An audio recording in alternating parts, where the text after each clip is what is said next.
on the news at 10, 19 Caldwell school zones are getting an upgrade.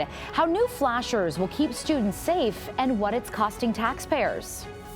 And temps keep warming through the start of November before a few disturbances bring some changes for the week ahead. I'll have the details in my full forecast. The news at 10 starts now.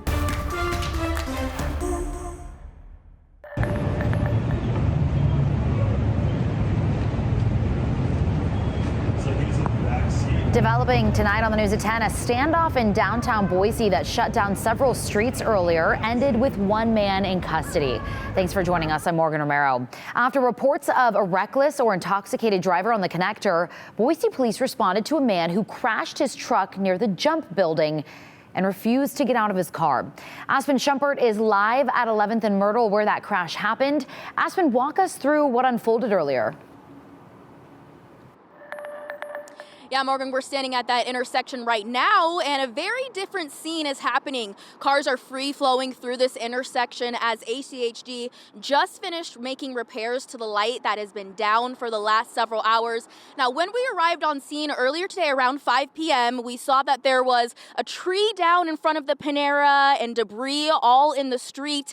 And then right behind where I'm standing, there was a blue truck that had severe damage to the front of it. It didn't quite reach the pole, but was on top of this median right here. When we arrived, there was heavy police presence, dozens of officers, dozens of police cars and crime tape blocking off this intersection. We arrived shortly after 5 p.m. and witnesses who got there before us said that they could see that blue truck was fuming with some smokes, and they were hearing certain sounds, specifically glass shattering. The standoff lasted about an hour in total. Ktvb heard police officers on their speakers several times asking the man to exit the vehicle. Police also approached the car with raid shields multiple times as well. The man continued to stay inside the vehicle, refusing to come out. We saw a drone circling his vehicle. BPD told us it was observing the man in the car throughout this standoff. Others near the scene say they heard sounds of what they thought could be gunshots, but BPD says those were only rounds of pepper balls that they were throwing inside the vehicle in an effort to get the man to exit the car. Video shows police approaching that vehicle for the last time. They were able to get that back driver's side door open and pull the man out, then taking him into custody. After minutes of that happening, Morgan, that tape came down and they were trying to get traffic to continue to be flowing after the lanes were shut down. Now, traffic continued to flow, but this intersection, the light at it was down for several hours, so they were treating it as a four-way stop. BPD says this is an ongoing investigation, so as we get further updates on what transpired with this incident, we will be reporting those when we can. Aspen, thank you for staying on this story throughout the evening. We appreciate it. Well, as of about 6 p.m. this afternoon, we had a pretty thick layer of clouds move in across southern Idaho, acting as a shield and really keeping our temperatures locked in. So we haven't decreased too significantly. We're not at freezing temperatures just yet, still in the 40s across the Treasure Valley, upper 30s in Twin Falls, and in the mountains in the 30s and the 20s right now. So we're cooling down, just haven't seen that big of a drop yet because those clouds kind of lock everything in. But we are expecting them to decrease overnight by those early morning hours. So as they clear, that'll allow for radiational cooling, allowing our temperatures to drop really low once again, close to that freezing level, maybe a few degrees warmer than what we saw this morning, but it will still be a very brisk start to the day. We could see patchy fog as well, but as you can see, that's before the sun comes out in the afternoon, warming to average temperatures for Halloween. I'll bring you your weekend forecast just ahead.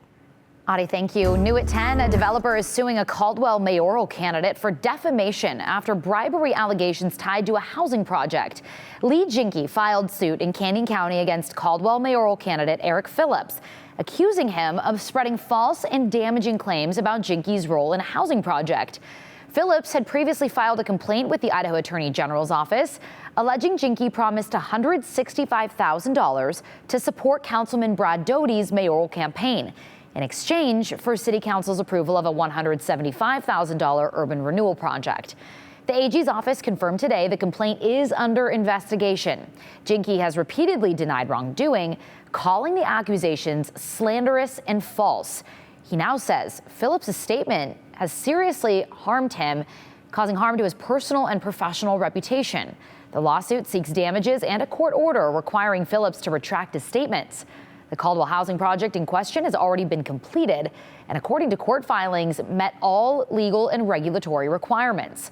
During our debate this week with the Caldwell mayoral candidates, Doty told us he has not taken a dime from Jinky and does not intend to. With only 5 days to go before voters head to the polls, we held our third and final mayoral debate. Tonight, we heard from two of the three candidates in the running for Garden City mayor, current councilman Bill Jacobs and College of Western Idaho trustee Molly Lenti. Both candidates agreed the city is at a turning point. Lenti says she hopes to lead growth in the city to benefit residents and not overburden taxpayers. Jacobs says he's running to ensure continuity, emphasizing his familiarity with the city operations and resident concerns. Regarding growth, both candidates were asked about how they would handle influence from developers. I never want to be able to sit and have to make a decision on council where I have to recuse myself because I've taken a donation from a developer. And I think that's a real risk for Molly if she were mayor. We deal with developers all the time with the city. And we have developers that have great experiences with Garden City. Mike Talbot from the Boardwalk, Will Gustafson with the River Club, the Riverside Hotel. So we have developers who have worked all over the country in the West that feel that Garden City has been the best jurisdiction they've ever worked in. Now that doesn't mean there's not room for improvement. So as the manager and an executive, my plan is to go in, look at what we do. Are there efficiencies that we can be made? Are there shortcuts? Are we overregulated in some areas?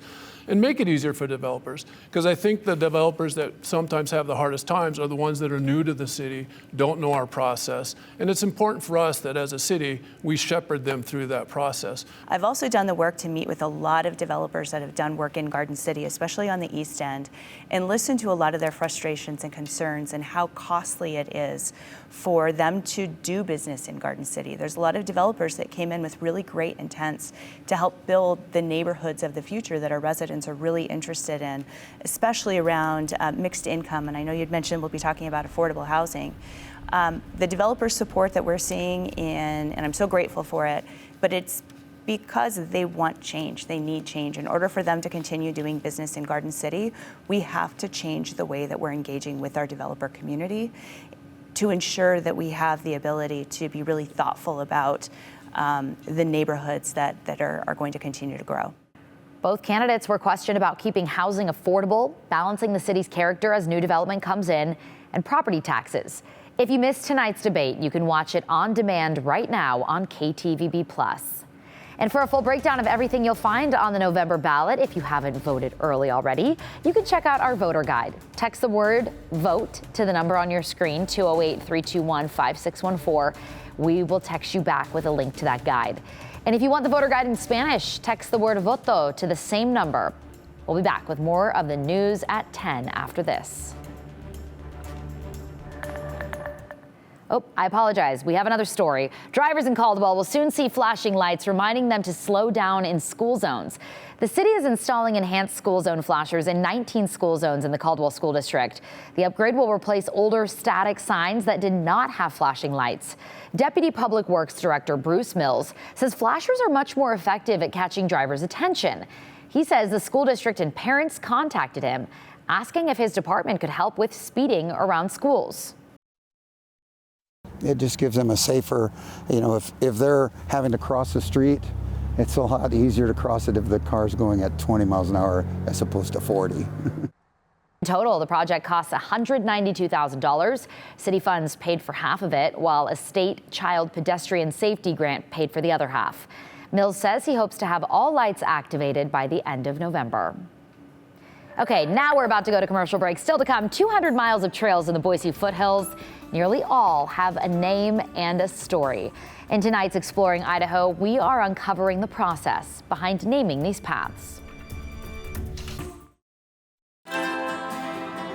Boise's trail system stretches more than 200 miles across the foothills, and each trail has a name with a story behind it. Some are named for the wildlife or the land. Others are named just for fun. In tonight's Exploring Idaho, Abby Wilt shows us how those trail names come to life. Every one of Boise's trails has a story behind it. Some might be named for wildlife, others for geography, and others just for a good laugh. We decided to come out and see what exactly these trails that we use every day are named after. 230 miles of trails. Well, I'll hike up here and then go up the Sidewinder. So I'm usually out for quite a while. Each one with a name behind it. It's somewhat organic. David Gordon from Ridge to Rivers says naming Boise's trail is a process that's part geography, like the trail's red-winged blackbird or elk meadows. Often it's after a land feature. It's named after wildlife that we see when we're designing a trail. Could be birds, could be deer. But sometimes it's all creativity. Yeah, we kind of bounced around a number of different names for this one. It's unique. It's a downhill mountain bike trail, and we decided that on the other side of us is Bob's Trail, and we thought, well, why not Sideshow Bob? Sideshow Bob is the newest addition to the Ridge to Rivers trail system. It's a fast downhill mountain bike trail near Holes Gulch and was one some people wanted their name attached to. Yeah, we do get requests, and actually it's really difficult to name a trail after somebody. Gordon says putting your name on a trail isn't as easy as filing a request. He says a person has to have significant history with the City of Trees or make a hefty donation. In the case of Freddie's Stack Rock Trail, Fred Allman donated $1 million for that parcel of land, so that was obviously pretty significant. But it's a lot harder to get a trail with your name on it. Ridge to Rivers also tried letting the public name the trail. That was something Gordon says might have been a one-time thing. We tried public names these trails, plural, once when we got the Hillside to Hollow Reserve. Not sure we would do it again. It was an interesting process. What popped in my head was the Hoo-Coo-Coo Trail, which was named after an Indian tribe. I think I would have to name it Running Deer Trail. I think I would name the trail Night Rider. From Sinker Creek to Brewer's Byway, Gordon says creating trails takes more than just figuring out a clever name. The first thing is how are we going to design it? What's going to provide the most interest? How are we going to get from A to B? And while Boise's foothills look like they could handle more single tracks along the mountain, Gordon says it's not that simple. These hills aren't just ours to use, they're also home to the Treasure Valley's wildlife that use the hills year-round. And so we can't just keep cutting up their habitat. So it's actually, that's one of the big things we look at. If a new trail is going to come on board, what's the impact going to be to the wildlife, to maybe some sensitive plant species. But with Boise's foothills just 10 minutes out of town. And it's beautiful, and you don't feel like you're next to a big city. Gordon says the trails, with unique names included, are what makes the City of Trees so special. The opportunity to get out here and enjoy yourself on foot or on a bike or on a horse, and I just feel like you really got away from things, but your house is, minutes down the road is pretty unique. Boise's trails are usually closed from about December to March, so you only have about one more month to get out, enjoy the trails, and also check out some of these unique names while you're there. For Exploring Idaho, Abby Wilt, Idaho's News Channel 7.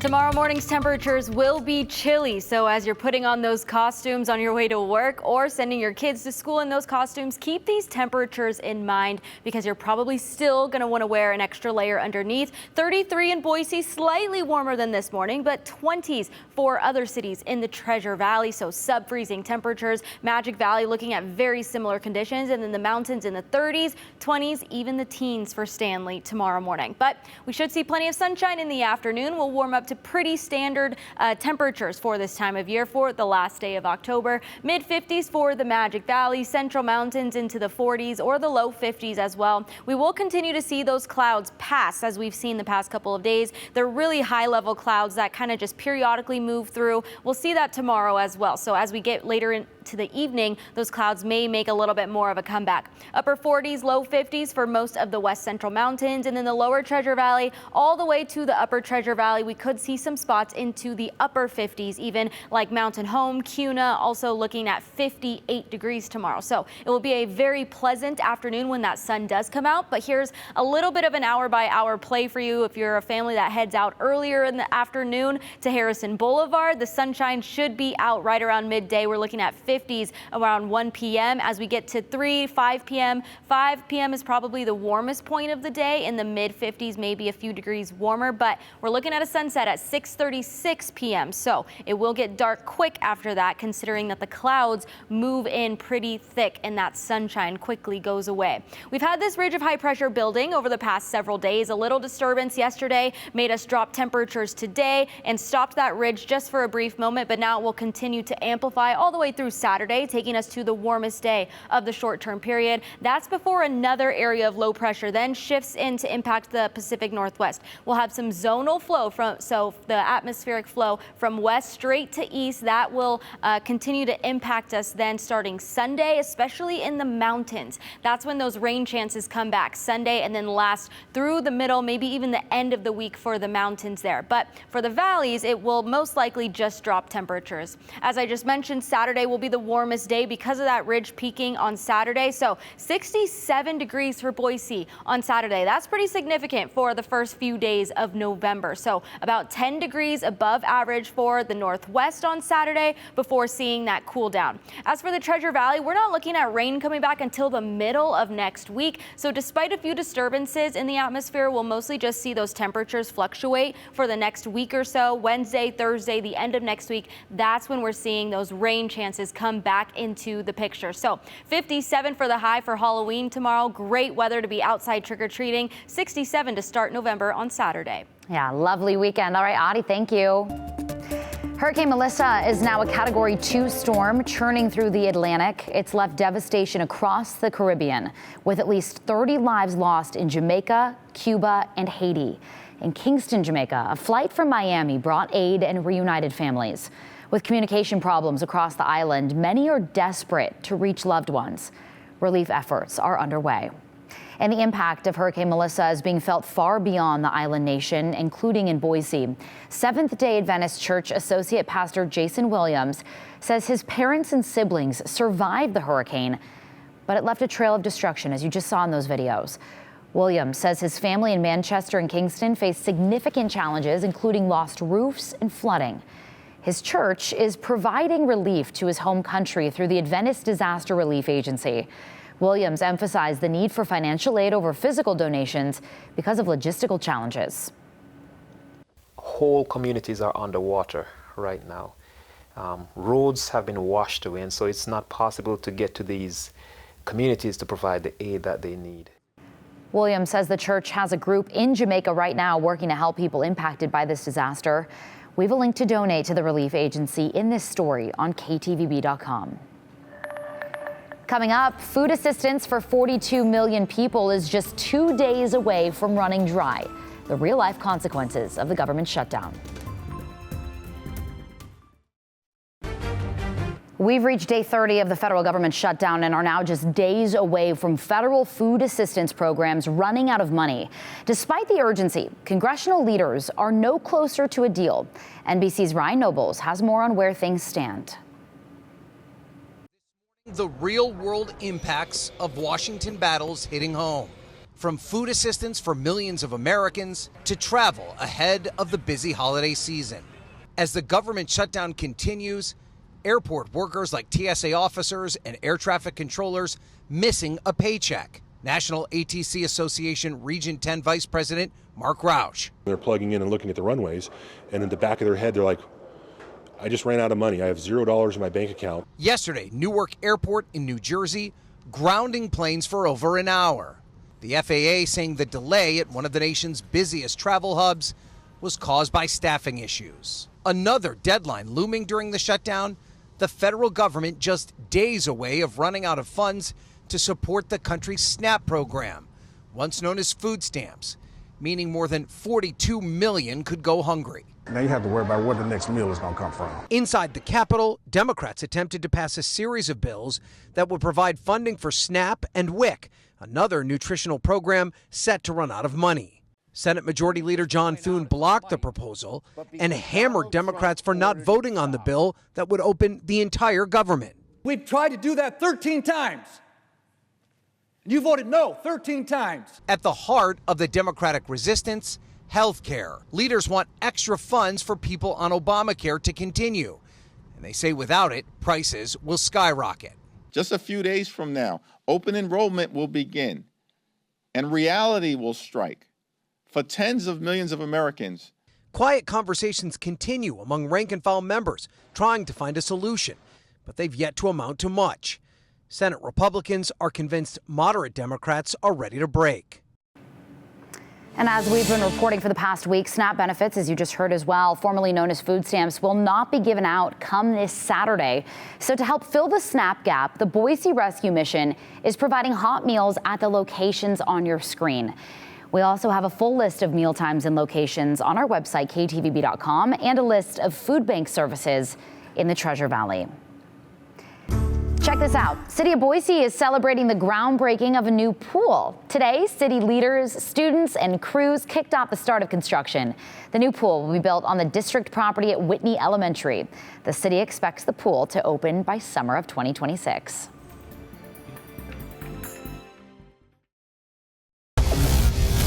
Things move fast in the world of college football. More and more football programs are adopting a championship or bust mentality, where if you can't secure a national championship as a coach, that school will find someone who will, or at least try to. There are several head coach openings around the country right now, and some of those schools have contacted Spencer Danielson. And that would only make sense because Danielson has found tremendous success during his time here in Boise. He's 21-5 as a head coach. He's yet to lose a conference game, and he's won back-to-back Mountain West championships. And not only that, but his charisma and his approach to coaching is very well known. Athletic directors would be foolish to not try and gauge his interest, but as Danielson told us today, his interest in leaving Boise is essentially zero. I think about it no different with recruits. I can be committed to Boise State, but if all I'm doing is talking with other coaches about decommitting, where's your heart, man? Where's your focus? For me, I'm focused on these kids, and I want to be here. If you told me 10 years from now I'm still the head coach at Boise State, that's a dream come true to me, because I love this place, because I feel called here. And it's not just for football. Right? I love this community. We got 109 kids on our team, and I've been able to be around them the entire time, from when they're freshmen to now. Sports Illustrated speculated that Danielson would be a great fit at UCLA, who is rebuilding after a catastrophic start to their season. But as you just heard him, Boise is home and somewhere he feels like he is supposed to be. So Danielson and the Broncos are going to be turning their attention instead to the Fresno State Bulldogs this Saturday for the Battle of the Milk Can. The Broncos will be rocking these beauties, the black helmets, blue jersey, black pants. They are sweet. It is a black and blue color scheme in the crowd as well. And maybe a metaphor for how hard this defense has been hitting their opponents lately and just leaving them black and blue. I don't know. But behind every uniform combination, I do know there's a team of dedicated pros working quietly behind the scenes to make sure that every helmet, face mask, football is all ready. And I got a brief look behind the scenes at how these guys operate. Take a look.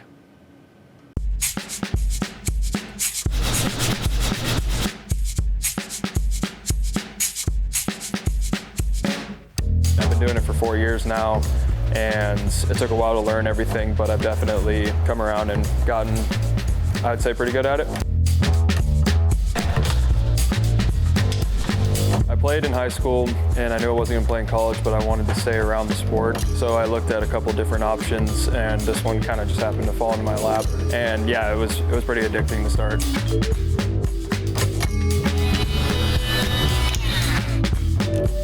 Everybody's got their own thing. By this time, I've pretty much memorized what everybody wears down to pretty much a T. Decals to face mask to chin strap to the correct jaw pads.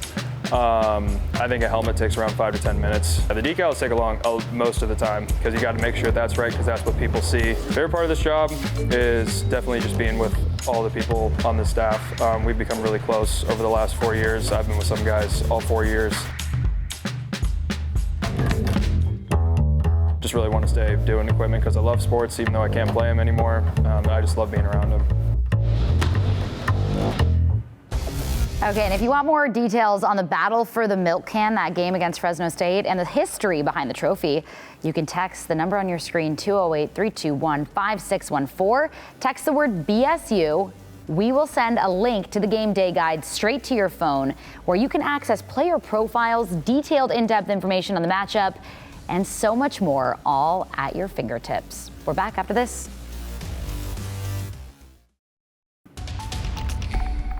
Okay, it's time to take a walk around the block, or at least look at the forecast for tomorrow to do so. We have cute little Abby today. Morgan, we were just saying we absolutely love that name. Love it. For a little girl dog, so cute. Tomorrow morning, you may want to put the costume on the dog because it'll be a little cold. Maybe they need an extra layer. They might like it finally. Right, yes, they may appreciate that extra warmth tomorrow. But by the afternoon, should be great, great Halloween forecast, trick-or-treating conditions. Truly. I mean, it's a perfectly seasonable day. What else can we ask for? I can remember some Halloweens where it snowed. So this is, even though it's going to be a little chilly, it's still certainly better. All right, guys, thanks so much for joining us tonight. We'll see you tomorrow.